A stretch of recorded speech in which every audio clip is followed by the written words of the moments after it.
स्वर्गवासी हो गए, उनकी विदेश को कम से कम 20,000 रुपये की मांग हमारे जिला वसुंधरा पूर्व से किया जाता रहा। उसी मांग के क्रम में आज हम वो भी मांग करते हैं। देखिए, अधिवक्ता कि जिस दिन आंखें बंद होती हैं उसी दिन उसके घर का चूल्हा चौका बंद हो जाता है। अधिवक्ता की कोई पेंशन नहीं, कोई फंड नहीं, इसलिए और आप 4th क्लास का एक एम्प्लाई है, अगर वो स्वर्गवासी होता है तो उनके विडोज के घर में किसी को नौकरी और उसको पेंशन भत्ता सब मिलता है। और जो एक अधिवक्ता समाज है, सब समाज का काम करता है, चाहे न्यायिक अधिकारी का हो चाहे जो हो, सबको पेंशन मिलती है। तो अधिवक्ता के विडोज को भी उनके जीवन यापन के लिए 20,000 रुपये मासिक पेंशन दिलाए जाने की मांग की जाती रही है। पांचवा, एक जो है टोल टैक्स हमारे अधिवक्ता समाज के लिए बराबर मांग की जाती रही है। आप समझ रहे हैं, मैंने पहले भी कहा था कि सरकारी पर्ची चली जाए तो टोल टैक्स माफ हो जाता है, चाहे वो पर्ची गधे पर रखी हो, वो गधा निकल जाएगा। तो अगर गधे के लिए पर्ची टोल टैक्स माफ है तो एक जो अधिवक्ता समाज है अपही के सबके लिए काम करता है, तो उसका भी मैं समझता हूँ प्रत्येक टोल टैक्स में 2, 4, 6 अधिवक्ता ही टोल टैक्स में जो 4 पहिया वाहन से निकलते हैं 4, 6 से ज्यादा नहीं होंगे। तो ये मांग मैं समझता हूँ माननीय मुख्यमंत्री जी को हमारे जिलाधिकारी पेशने का काम करेंगे। पांचवा,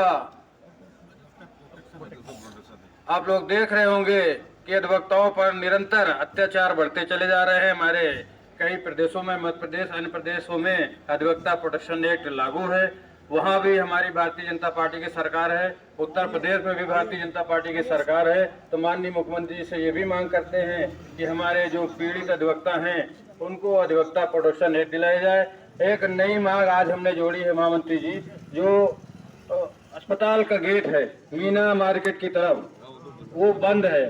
वो अस्पताल खुलना जनहित में अति आवश्यक है।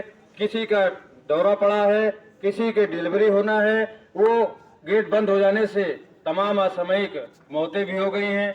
मैं नहीं समझता हूँ जो भी मजबूरी हो, देखिए मेडिकल कॉलेज हो चाहे बलरामपुर हॉस्पिटल में हो, फोर्स आपके पास है, आप गेट पे फोर्स लगा दीजिए, केवल बीमार को निकलने दीजिए, लेकिन वो गेट अवश्य खोलना पड़ेगा। ये हमारी जनता की मांग है। जनता की मांग पर आज बारसन भी उसका जो है ध्यानाकर्षण करा रही है आपको।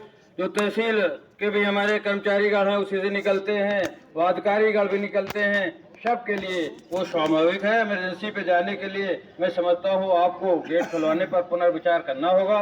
जो भी हमारे महामंत्री जी तो 2 बार उस पर गेट तोड़ भी चुके हैं, ये समझ लीजिए मुकदमा भी लिखा है, इसलिए वो जायज मांग है। आपकी जो भी मजबूरी हो, आपके पास इतनी फोर्स है, आप 2 सिपाही लगा दीजिए, एक अपना चौकीदार लगा दीजिए, केवल तामीरदार बीमार आप उसमें निकल दीजिए। हम नहीं चाहते कि 4 व्हीलर से वो रोड जाम हो, लेकिन जो वास्तव में बीमार है, अचानक हार्ट पड़ा है, बच्चा किसी का बीमार है, किसी की वाइफ बीमार है, और मान लीजिए 5